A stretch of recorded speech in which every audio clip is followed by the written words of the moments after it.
तो बेटा previous lecture हम लोग डिस्कस कर रहे थे एंथैल्पी के बारे में। किसके बारे में डिस्कस कर रहे थे? एंथैल्पी। तो एंथैल्पी क्या होता है बच्चा?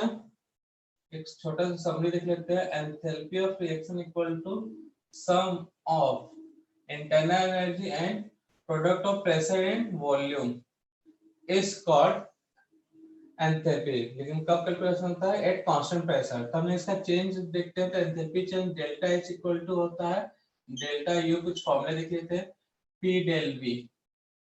ठीक है, वर्क डन बोलते हैं पी डेल वी को, तो डब्ल्यू। ठीक है, आइडियल गैस इक्वेशन से delta U plus P del V equal to क्या होता है? Del N G R T delta H. ये हो गया सेम इसी टाइप से मिलते जुलते फॉर्मूला। डेल्टा एच मतलब होता है भाई QP equal to delta H as well as QV equal to delta you.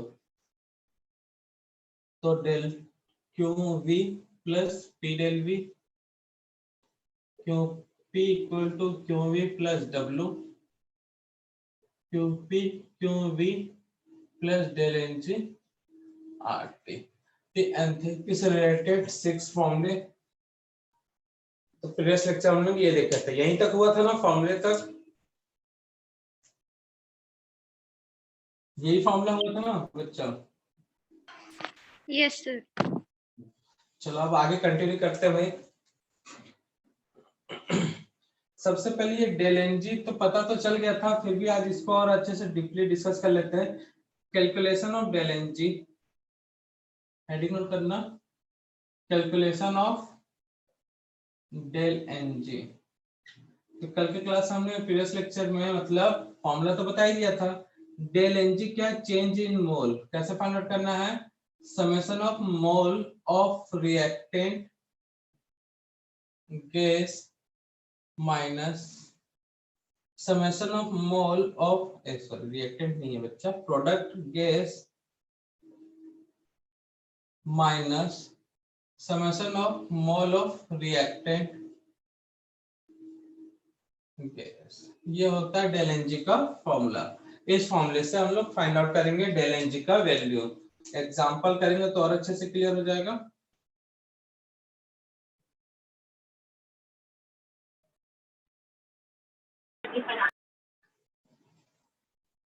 Example देखते हैं बच्चा, और अच्छे से क्लियर हो जाएगा। तो मोल ऑफ मान लेते क्या कोई केमिकल रिएक्शन है जिसमें H2 I2 मिलके फॉर्म कर रहे हैं 2 टाइम्स ऑफ HI। ठीक है, इस रिएक्शन में H2 है गैस, ये भी गैसियस फॉर्म में है, और HI भी क्या है? गैसियस फॉर्म में।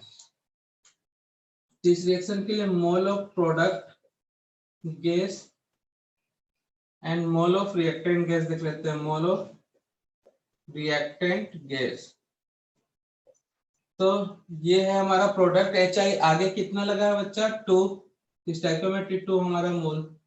रिएक्टेंट कौन सा? H2 और I2। तो मोल ऑफ HI कितना है? 2। Mole of H2 plus mole of I2, तो H2 का मोल आगे कुछ नहीं तो बच्चा 1, इसके भी आगे कुछ नहीं तो 1, इक्वल टू 2 मोल। तो डेल एन जी क्या होगा? मोल of product mole of reactant. कहने का मतलब क्या आएगा बच्चा यहाँ पे? 2 माइनस 2 इक्वल टू 0। समझ में आया कैसे कैलकुलेट करना है? एक कोई और रिएक्शन ले लेते हैं हम। कैल्शियम कार्बोनेट को हीट किया जा रहा है तो कैल्शियम ऑक्साइड फॉर्म हो रहा है एंड CO2। तो ये सॉलिड फॉर्म में है, सॉलिड फॉर्म में, और ये गैसियस फॉर्म में। तो मोल of product mole of reactant, तो प्रोडक्ट का कितना मोल है बच्चा? ये सॉलिड है तो सॉलिड का लेना नहीं है, डेल एन जी है ना भाई, आइडियल गैस इक्वेशन से बना है, तो सिर्फ गैस के लिए लेता है। CO2 ताकि कुछ नहीं तो 1। ये सॉलिड है तो नहीं लेंगे। यहाँ पे क्या है? सिर्फ सॉलिड है तो रिएक्टेंट में कोई गैस है ही नहीं, तो गैस का मोल कहाँ से होगा? मतलब ना रहेगा बाष्प ना बचेगा बांसुरी वाला हिसाब भाई। यहाँ पे गैस नहीं है तो गैस का मोल थोड़ी ना आने वाला है। तो डेल एन जी का वैल्यू क्या होगा? मोल of product minus mole of reactant. तो 1 माइनस 0 इक्वल टू 1। तो इस तरह से कैलकुलेशन किया जाएगा डेल एन जी का। एक रिएक्शन और देख लेते हैं, नीचे से ऊपर नोट कर लेना भाई। थर्ड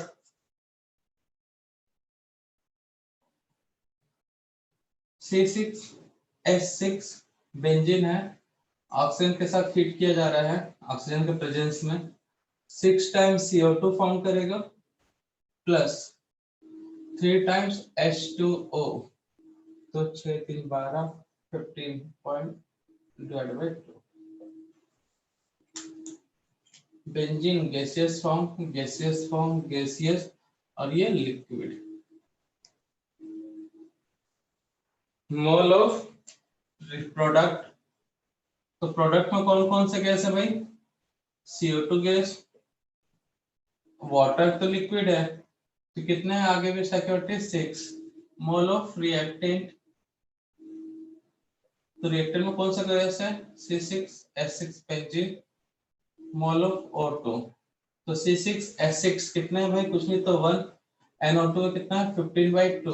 15/2 मतलब 7.5। 7.5 7.5 में एक मिल जाएगा तो 8.5। तो डेल एन जी का वैल्यू कितना होगा? मोल of product minus mole of reactant. तो प्रोडक्ट का मोल 6, रिएक्टेंट का 8.5, कितना आएगा? 2.5 नेगेटिव में। तो डेल एन जी पॉजिटिव भी हो सकता है, दिख रहा है यहाँ पे, 0 भी हो सकता है और नेगेटिव भी हो सकता है। तो ये था calculation of del N G. Clear है सभी को? नोट डाउन करो जल्दी से। तो भैया कल के लेक्चर में, कल मतलब कौन सा डेट है भाई? मतलब थर्सडे है ना? तो हाँ, थर्सडे को लेवल 1 पूरा डिस्कस करेंगे, लेकिन डाउट क्लास में नहीं। ठीक है बच्चा लोग? नेक्स्ट हेडिंग नोट करो, relation between delta H and delta you. Next है आपका relation between delta H and delta U और QP and QV on the basis of value of del Ng, on the basis of value of del Ng। तो del N G का value के basis पे, तो हमको मालूम है del N G का value case 1 case 2 and case 3। मतलब 0 हो सकता है, नेगेटिव हो सकता है और क्या हो सकता है? पॉजिटिव। तो सर उनके ऊपर में क्या लिखा है? Relation between delta H and delta you or QP and QV on the basis of delta U।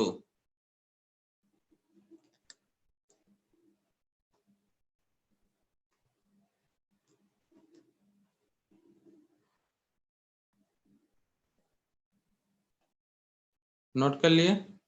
Relation between delta H and delta U और QP and QV on the basis of value of del N G. तो बबुआ लोग तो कह सकते हैं जो मोल of product है और मोल ऑफ रिएक्टेंट, इनके बेसिस पे del N G positive negative 0 तीनों होता है भाई। Mole of product, mole of reactant, mole of product, mole of reactant. तो डेल एन जी का value del N G mole of product minus mole of reactant, mole of product minus mole of reactant del Ng mole of product minus mole of reactant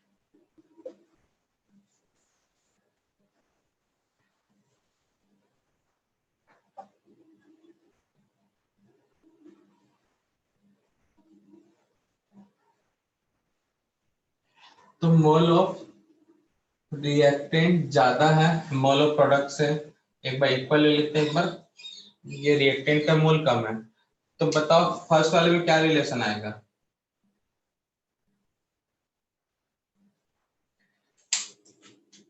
क्या relation आएगा, negative या positive? Del NG का value क्या आएगा पहले ये बताओ। Negative. Negative, common sense है भाई, ये 10 है तो ये 2 है, तो 2 माइनस 10 करके तो क्या आएगा, नेगेटिव वैल्यू आएगा। दोनों सेम है तो 0, यहाँ पर ये 10 है और ये 2 है तो पॉजिटिव वैल्यू आएगा। इतना कॉमन सेंस नहीं काम कर रहा तो भैया हो गया तुम्हारा काम।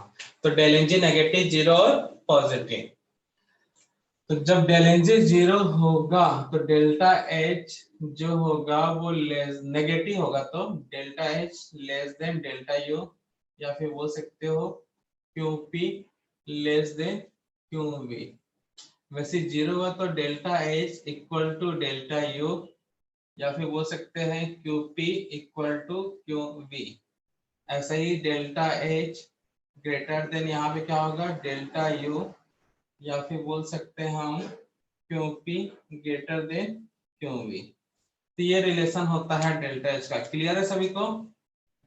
अब कुछ लोगों को शायद नहीं क्लियर होगा, बताते हैं क्यों।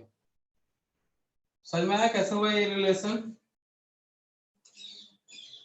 तो वही हमारा पुराना डायलॉग, कॉमन सेंस भी कॉमन नहीं होता, ठीक है ना, इसलिए कई लोगों का कॉमन सेंस काम नहीं करता। तो कई लोगों को ये रिलेशन क्लियर नहीं होगा, अटपटा सा लग रहा होगा कि बना तो बना कैसे। तो भैया इस साइड में लिख देते हैं, कैलकुलेशन छाप लेना बच्चा। तो मान लेते हैं डेल्टा यू का वैल्यू है 10 या 100, जो लेना ले लो भैया। डेल्टा एच इक्वल टू है del U plus del N G R T.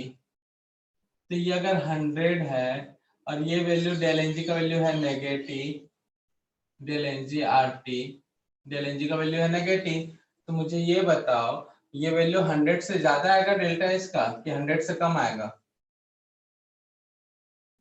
100 से कम आएगा। कम आएगा ना, वैल्यू क्या होगा, बिलो 100। तो देख लो भाई, अब ये तो खैर समझ में आ गया होगा, इतना तो दिमाग काम कर ही लेता है। 100 delta H 100, sorry del N G 0 है, तो जाहिर सी बात है delta H delta U plus del N G R T. तो डेल से किसी का भी 0 से मल्टीप्लाई करेंगे तो ये पूरा टर्म 0, तो delta H equal to delta U. यहाँ तक तो काम कर नहीं किया होगा तो भाई भगवान मालिक है उसके दिमाग का, गिरवी रख के आए होंगे कहीं। अब यहाँ पे डेल्टा यू मान लेते हैं 100, चलो 1000 मान लेते हैं। डेल्टा एन जी का वैल्यू है पॉजिटिव, तो delta H delta U plus del N G R T, तो ये वैल्यू 1000 है, प्लस ये कुछ ना कुछ तो पॉजिटिव वैल्यू है, तो मतलब डेल्टा एच का वैल्यू क्या होगा, अबव 1000। होगा कि नहीं होगा? तो ये रिलेशन होता है डेल्टा एच और del N G, sorry delta H और डेल्टा यू में, क्यूपी और क्यूवी में डेल एन जी के बेसिस पे। डेल एन जी का वैल्यू नेगेटिव, 0 और पॉजिटिव, तो ये रिलेशन होगा। ठीक है ना बच्चा, नोट डाउन कर लो चलो जल्दी से। Find out the relation between delta H and delta you in given chemical reaction. तो देखो बोर्ड के ऊपर कुछ केमिकल रिएक्शन दिया गया बच्चा, G4 gas, L4 liquid, S4 solid, ठीक है ना, देख लेना। इसमें delta H delta N G equal होगा, ग्रेटर होगा डेल्टा एच, या डेल्टा यू ग्रेटर होगा, ये सब बताना आपको।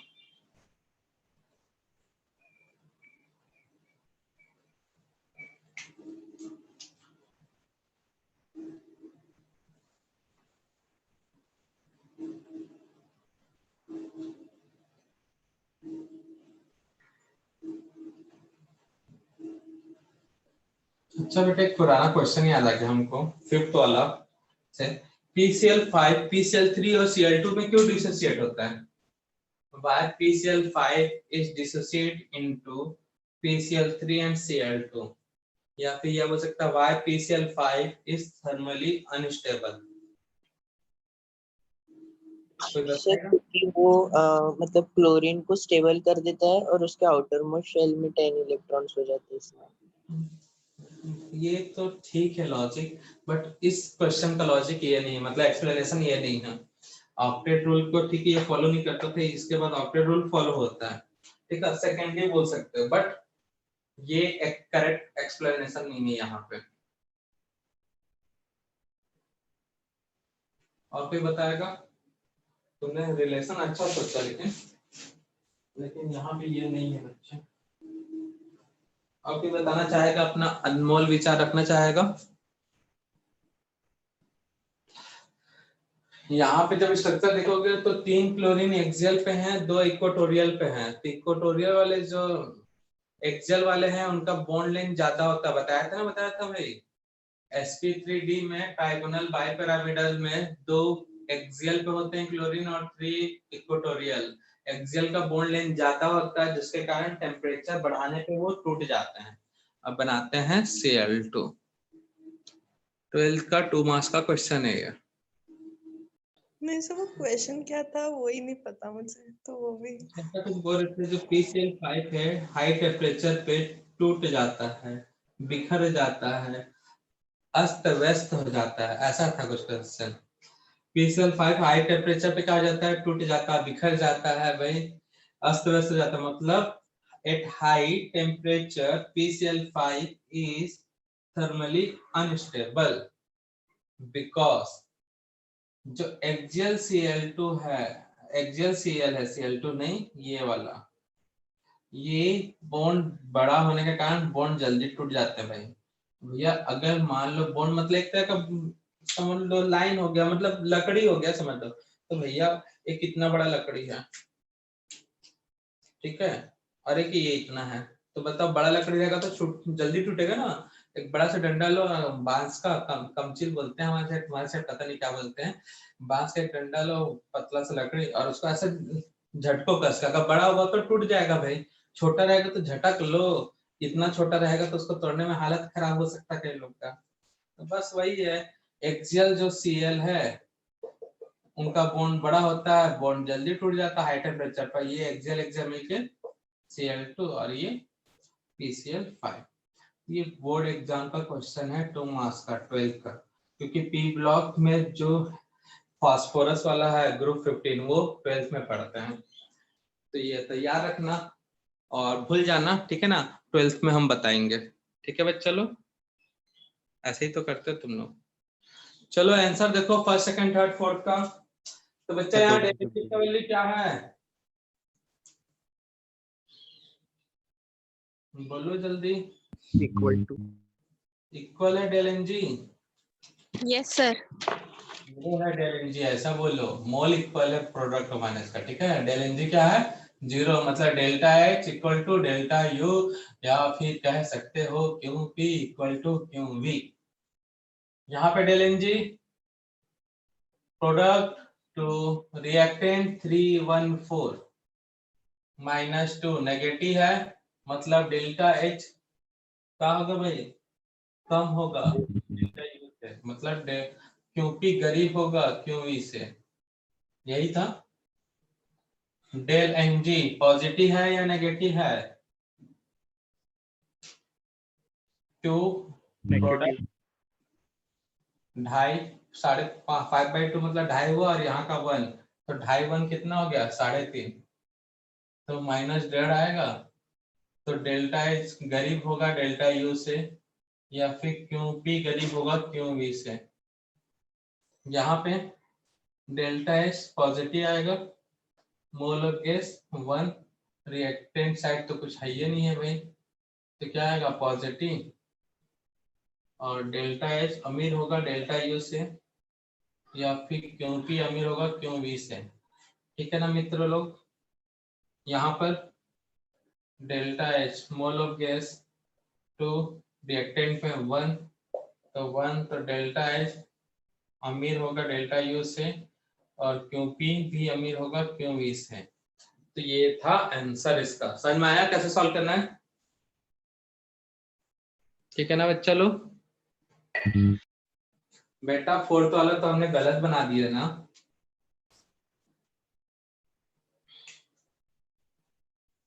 यहाँ पे अगर मैंने जी लिखा है तो ये भी 1 है और यहाँ पे भी जी है, तो 1 1 क्या होगा 0,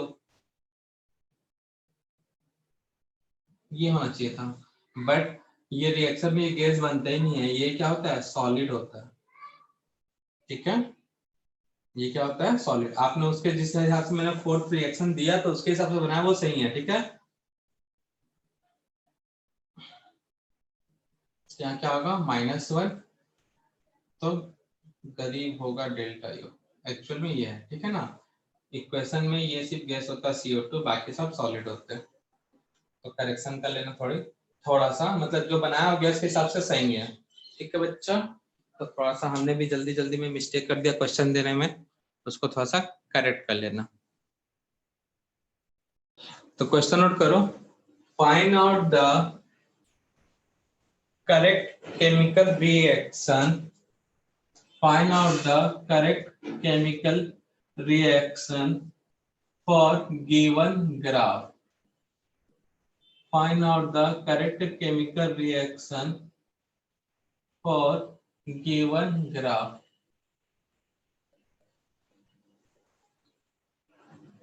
Find out the correct chemical reaction for given graph. Question 2 हो जाएगा, ये 3 हो जाएगा। रिएक्शन दे रहे हैं हम PCl5 PCl3 Cl2 और none of the above। सब गैसियस फॉर्म में है, जी जी जी, ये भी जी में है, ये भी जी में है। पहला क्वेश्चन का इक्वेशन है PCl5 PCl3 Cl2 CO plus CO2 CaCO3 H2 plus I2 equal to 2H है। लास्ट में none of the above।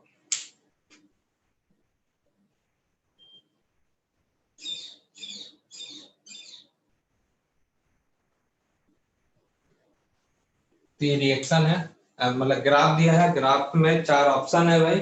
Graph को देख के बताना कौन सा ऑप्शन करेक्ट होगा पर्टिकुलर ग्राफ के लिए। चलो कीजिए सॉल्व। अच्छा एक मिनट, कोऑर्डिनेट थर्ड वाले में कोऑर्डिनेट थोड़ा सा चेंज करना बच्चा, डेल्टा यू ऊपर है टी नीचे है ना, थर्ड वाले में कोऑर्डिनेट थोड़ा सा चेंज कर लो। अब क्वेश्चन हुआ कंप्लीट, सॉल्व करो जल्दी।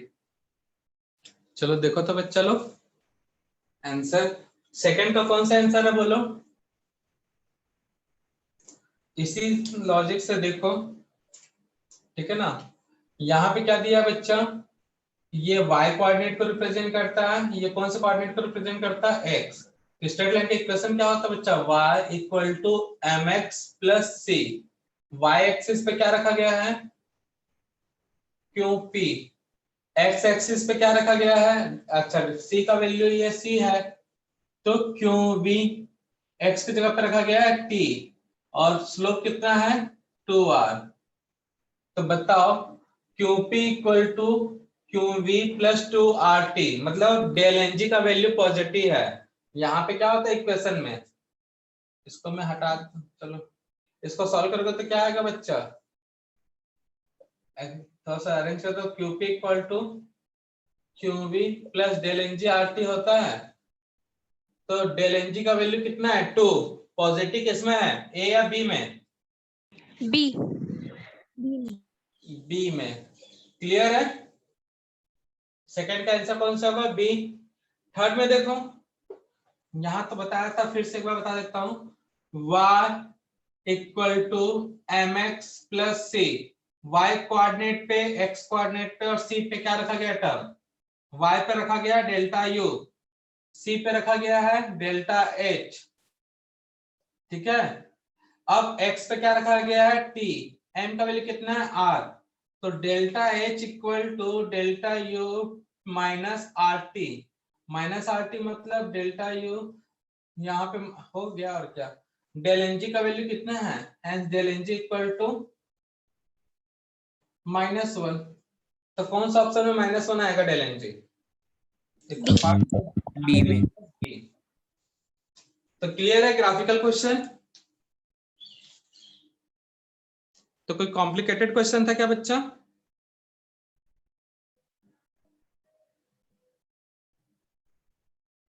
बोलो। No sir. तो इस टाइप से कंफ्यूज करने के लिए क्वेश्चन कर देते हैं। तो स्ट्रेट लाइन के इक्वेशन का ग्राफ है तो उससे बनाना था भाई। कितना टाइम हो गया? तो फिर आज की सेवा करते हैं, समाप्त करते हैं भैया सेवा। और किसी को कोई दुख दर्द है, कोई तकलीफ है तो पूछ सकता है।